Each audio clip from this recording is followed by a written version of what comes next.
Sors de la piscine, hurla ma mère, sa voix déchirant l'air humide de l'été.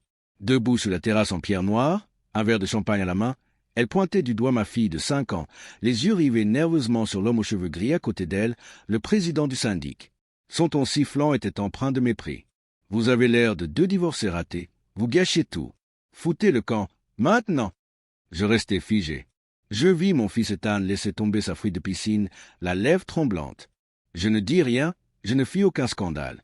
Je rassemblai simplement mes enfants en pleurs, les enveloppai dans des serviettes et marchai silencieusement jusqu'à ma voiture, laissant des traces de pas mouillées sur l'allée dont elle était si fière. Je rentrai chez moi en silence, écoutant ses sanglots étouffés et confus sur la banquette arrière. Impossible de dormir cette nuit-là, le chagrin un luxe que je ne pouvais me permettre. Alors je restai assise dans le noir, attendant l'ouverture des bureaux. Le lendemain matin, à 9 heures, l'agent immobilier a appelé la maison au bord du lac. Je n'étais pas là, mais je savais exactement ce qu'il disait. Professionnel, détaché. J'avais reçu des instructions concernant le 1400 Obsidian Way. Le propriétaire résiliait le bail. Le trajet du retour fut une véritable épreuve, 40 minutes durant. Mia sanglotait et demandait pourquoi grand-mère ne voulait pas de nous à la fête. Ethan fixait le vide par la fenêtre avec un regard qu'un enfant de 7 ans ne devrait pas avoir. Et dans ce silence, j'ai compris que ma patience avait été une denrée rare et qu'elle venait de s'épuiser. Je me suis garé devant ma modeste maison, pas de grande propriété, pas de vue sur le port de Plaisance, mais elle était à moi et payée. J'ai mis les enfants devant un film et je suis allé directement à mon bureau, ma salle de contrôle. Je me suis installé devant les écrans, la lumière bleue froide et impersonnelle. Je me suis connecté au système de gestion et j'ai vu la propriété en tête de liste, le 1400 Obsidian Way. J'ai cliqué dessus, j'ai examiné les détails comme une accusation. La locataire Angela, un loyer de 1440 $ pour une maison qui en valait facilement 5000. Pendant des années, j'avais considéré cette différence comme un cadeau, mais maintenant je la reconnaissais comme un impôt que je payais pour être humilié. Sans hésiter, j'ai cliqué sur « Résilier le bail »,« Préavis de 60 jours »,« Motif à la discrétion du propriétaire »,« Confirmé »,« Terminé ». Et ce fut le silence d'une transaction sans accroc. Je ne lui ai pas crié dessus, je ne lui ai pas écrit de message émouvant, j'ai simplement exécuté la procédure. Pour ma mère, j'avais toujours été la fille ratée, la mère célibataire avec la voiture raisonnable. Elle ne savait pas qu'il y a 5 ans, j'avais vendu mon entreprise et empoché 3,5 millions de $, que j'avais acheté cette maison, anonymement, parce que c'était son rêve, espérant qu'elle puisse enfin devenir mère.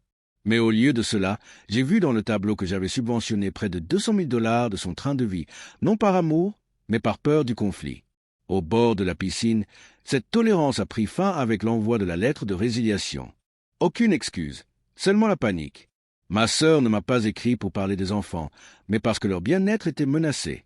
Ma mère m'a réprimandé, prétextant une erreur informatique, tout en demandant poliment une correction sur le portail, ignorant que la propriétaire, sa fille, était une seule et même personne.